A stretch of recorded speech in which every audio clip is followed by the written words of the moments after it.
أنا عايزة أقول لحضرتك إن دي الزيارة الأولى منذ إنشاء حتى مجلس الأمن الذي يهتم بالسلم صحيح. والأمن الدوليين من سنة 1945.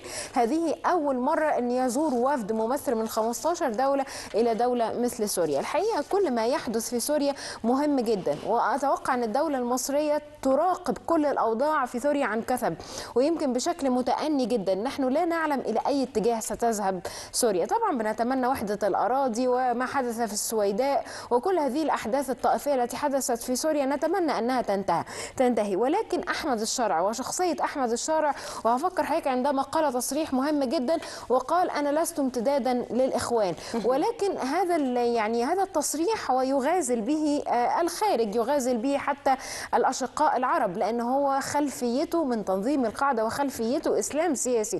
مش ممكن أبدا في ظرف شهور هيتخلى عن هذه العباءة. وخليني أقول لحضرتك نقطة مهمة قوي في سوريا في خضام الدول العربية.